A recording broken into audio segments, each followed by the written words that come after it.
Welcome, everybody, to another episode of Strife's Sanctum. My name is Citizen Strife, and this week we're continuing our foray into Phoenix Wright because we've just finished Ace Attorney Trilogy on my main channel, so I'm intimately familiar with Phoenix Wright at this point.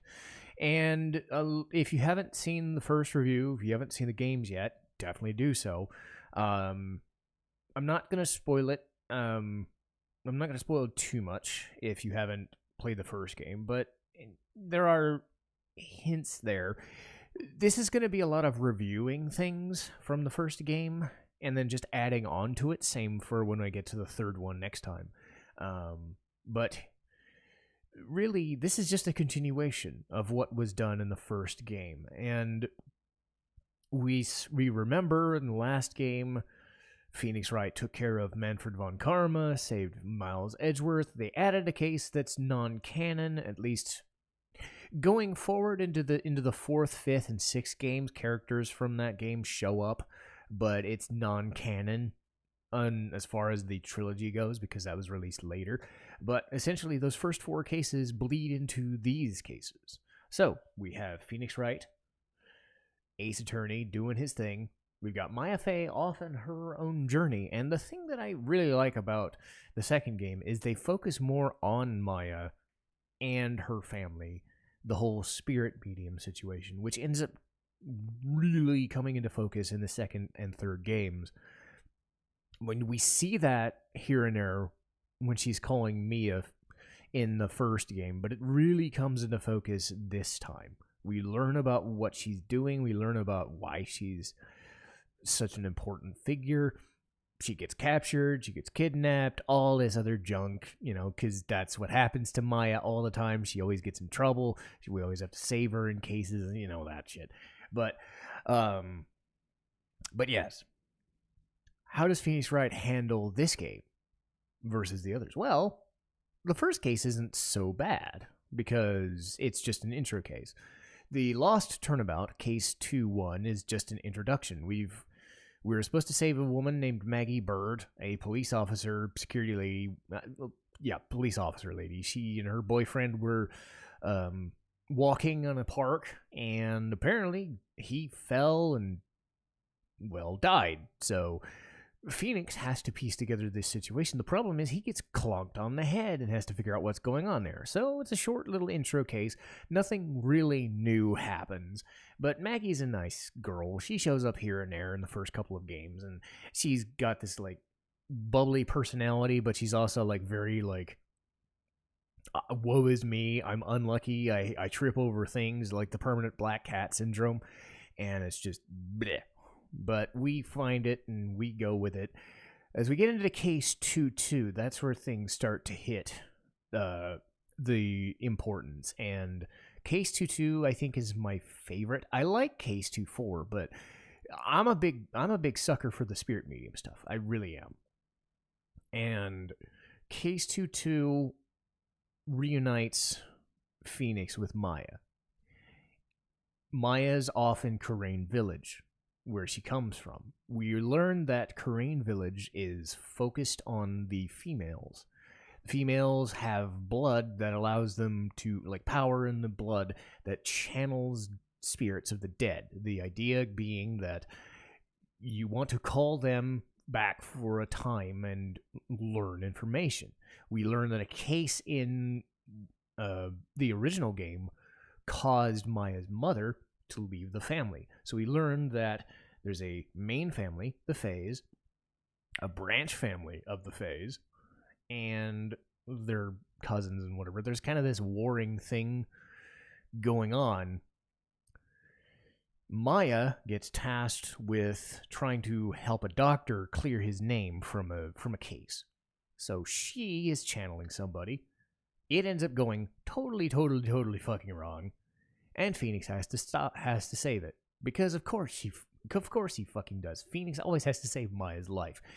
We're also introduced to one of the best things about Phoenix Wright, and that's Pearl Fey. I like Maya.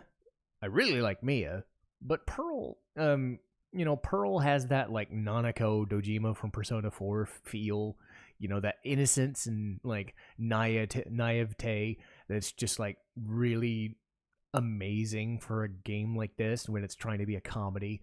But at the same time, you really understand that she doesn't understand everything about the world, and you're just like, I just want to save her and protect her and all that stuff. So she wants to help Maya. She wants to help Phoenix, and mostly because she wants them to be together all the time.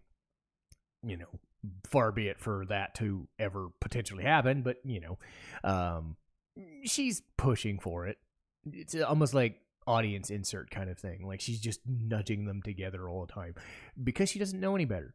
And, Phoenix and Maya have that like, will they, won't they sort of thing going. And, Pearl's also like, what is this technology? What is this? Because she's sheltered as shit. The problem is that she gets coerced very easily. And it's up to Phoenix and sometimes Maya to make sure that she doesn't get in trouble. The benefit that Pearl has is that she makes Maya look stupid when it comes to calling spirits. As we've seen with Mia, she comes back from the dead a lot. And it is fantastic. Mia Fey is amazing. And every time she shows up, she is there to act as the guardian angel of every court case, every situation, every little bit. And always there to give Phoenix or Maya or even Pearl in some instances just an answer. She's able to like figure out things. So she's always like the break emergency glass option. So Mia's hanging around there always. And Phoenix and Pearl, Mia end up saving Maya in case 2. And also in case 2, we're introduced to Franziska von Karma. And I said this before in the original review. Miles Edgeworth is in a plane all of them amongst himself. There's no way anybody's going to be better than him. I softened my stance on Godot because he's kind of a severely important part of how a case or the end of case 3-5 wraps up and everything in the third game. But as a prosecutor, I'm not like overwhelmed by him. Same thing with Franziska. It's a nature of how the game works. Because Phoenix has to win. He just does. It's a visual novel. He has to win. So it never seems like they win. And Franziska gets kind of dumped she's not as good. I like her because she's got a rivalry with Phoenix that stems from the rivalry with Miles Edgeworth. And she's got that whip and it's awesome. And the problem is that she overuses phrases like foolish fool of the foolish fools and all that, that stuff. And she does have moments of levity, but it's fairly rare. So she ends up getting overshadowed by Miles and Godot and even Simon Blackwell in the fifth game. But I still think Franziska has a place. And it's always because Miles Edgeworth always has a place. And Miles is always kind of around in the ether space. You don't know when or where he's going to show up, but he's always kind of there in this game because he was saved in the first game. But Disc 2, why do I say Disc? I've got Final Fantasy on the brain. Case 2 shows up and finishes. So this is the intro to Franziska. Case 2-3. Oh, goody. What about Case 2-3?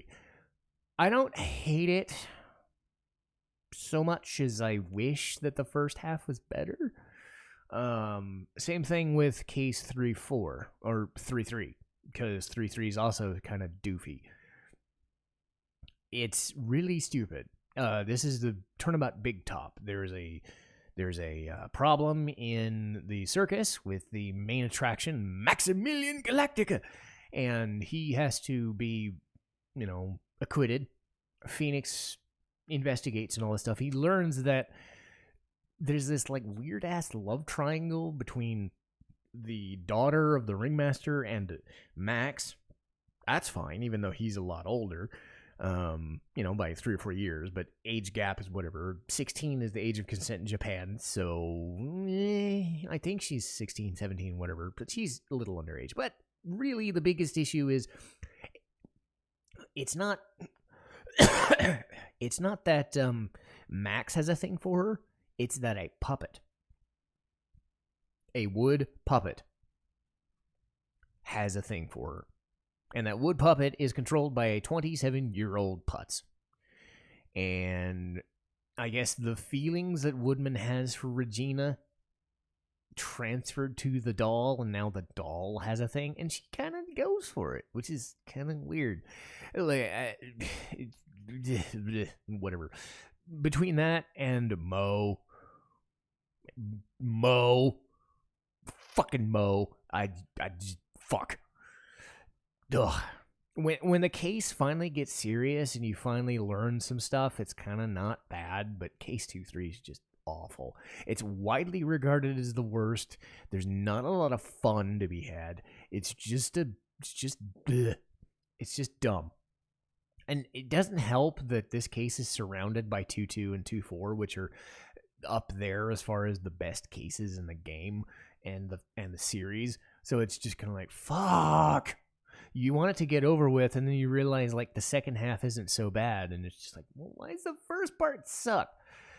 It's got some cool ideas in play. It's not like, even compared to, oh my god, he's cross-examining a parrot, so magic exists. It's like, magic's still, like, they don't go full bore. Like, it's still kind of a grounded series, but it's like 2-3 just kind of, the comedy is just, and I just don't like it. I hate puns. I do. That doesn't help. I mean, they play it off like Mo's a dork, and his jokes are not funny, which they're not. But he takes up a lot of screen time, and Woodman just, yeah. So once they get to the actual case and they actually show you, like, oh, who the guy is and what his motivation is, it's not so bad. But getting there is rough. And then case 2-4, that is the centerpiece of this game. I'm a big nut for the spirit medium stuff, but this is a more straight-laced kidnapping, like murder, acquittal, kind of cool stuff in a hotel. Farewell and Turnabout. This is Maya getting kidnapped by a serial killer because Maya never gets in trouble. It's like twice in one game. God damn it. So Phoenix has raced against the clock to acquit his client before the serial killer just bumps her off. And it's like weaving like twists and turns, like trying to tell Edgeworth and Franziska that something fucked up is going on. We find out that Franziska herself gets in trouble because of that serial killer. Assassin, but essentially he's a serial killer. Let's face facts. Assassin, serial killer, bleh, whatever. Same diff. Anyway, so that shit's going on. So it's a race. All of these people, Gumshoe and Miles and Franziska, all these people are trying to figure out ways to stop this mess from happening. And it's really cool that Phoenix finally kind of gets really antsy. And he has to rely on friends. He also has to tell Miles that things are going wrong. He has to rely on somebody that he's kind of, love-hate relationship with and figure this shit out in time so that his client gets fucked, Maya gets saved, and all that stuff. So it is one of the best cases. I'm still partial to 3-4, 3-5. Well, 3-1, 3-4, 3-5 because of the villain in that piece, as we'll see once those get uploaded. But in terms of cases, 2-4 is right there with 1-4 and 3-5. They're the centerpieces of the game. They're what you're playing it for. The filler cases are filler. They're just there to pad the runtime and be jokey because it's a comedy series. It's not meant to be serious most of the time, but it does beg the question: why are they there? Why are these filler cases there when a lot of the other stuff is so goddamn good? Because you take some of the shitty cases out and you condense it. It is also a factor that I've been playing these games back to back, so this 15 to 20 hour experience could be condensed into 10 or 12 if you cut those cases out there. But again, you're missing the, okay, this is a lighter case, this is just them having a little bit more fun, but it's also kind of like, oh my god, we're doing this again. Blech. So Phoenix Wright does have that little issue there. But as far as the systems at play, the same rules apply. It's a visual novel. You've got your court record, evidence, testimonies, cross-examinations, all that stuff is the same. What do they add in this game? They added an extra little spirit medium trick known as a Magatama and a Psych-Lock. When a character doesn't want to talk about a certain subject, the screen will blip and you'll see these locks. It'll be up to 1 to 5 locks in the screen, and Phoenix has to find evidence or a character he doesn't know and give them as evidence to the character once they prompt a situation. So much like cross-examining, you have to kind of pinpoint what they're trying to get you to present so that you don't get hurt too much, because you will lose your bar and then you will fail and you have to go back to your save. It's a neat little way of giving Phoenix an extra little tool in his arsenal and giving you something more to do in investigations rather than just, okay, find the stuff and then go. Find the stuff and talk to the guy. The Psych-Locks give you something else to press somebody on and get you a little bit more into it. So it's still more of a how do they do it rather than a who done it, because you'll kind of know who does it after a little while. Some of the cases give it away right away.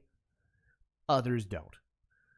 But you can kind of tell you're just trying to piece together how do you get from point A to point B. And it's a very weird zigzag. And those Psych-Locks really add a lot to it.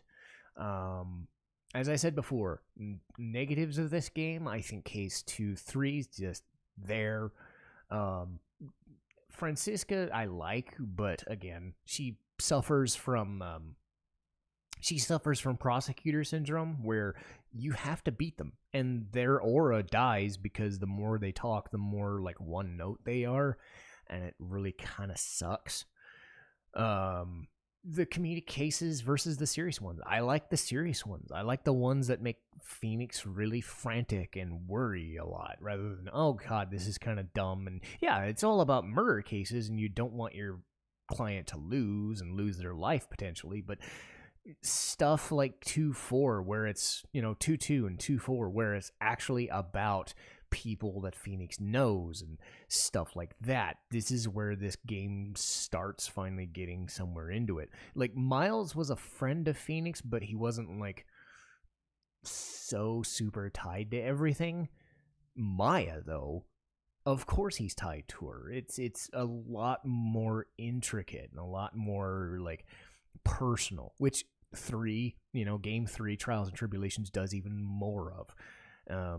As far as positives, they focus on the spirit medium stuff more. They tie back into case 1-5 or 1-4, but do it even more. You learn about the Faye family. You learn about Maya's mastery of the Korean channeling technique. You learn how it works. You learn how this stuff unravels and unfolds, and there's a weird little class system in the village and all this stuff.